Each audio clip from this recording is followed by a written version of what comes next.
And my brother AJ, he was not no bad person. He just had an addiction, and he loved this woman that was married to him. But I ain't gossiping. I ain't trying to talk about nobody.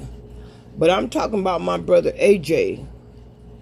This woman he was married to and been with for like 20 years, maybe a little more. Yeah, they did a whole lot of stuff, right along, around addiction and everything.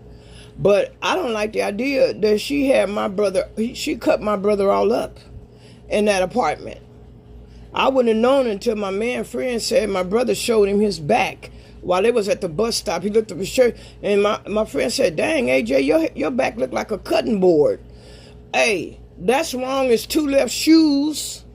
You don't cut nobody up like that. If you think you got to do it, and can you imagine all that blood that was in that apartment? Nobody knew nothing about it. And if my own man had never saw it, nobody probably wasn't going to know nothing about it. Maybe he would eventually show somebody.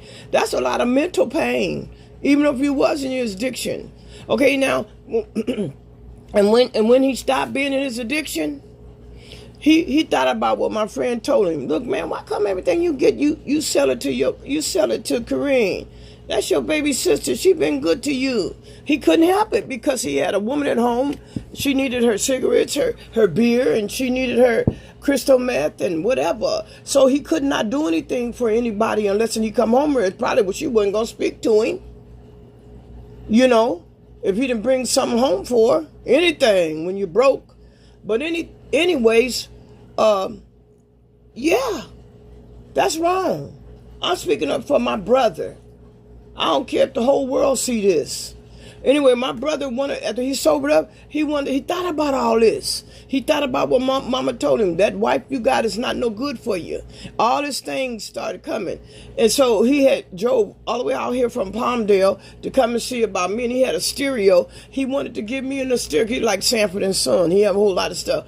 He wanted to give me a stereo, but he didn't know where I would live. So whoever drove him out here had to make a U-turn and go all the way back. And when he went to my older sister's place, that's the first place he went, she sent him on his way. That's why he said, I don't have no family, because everybody seemed so strange and turned on him.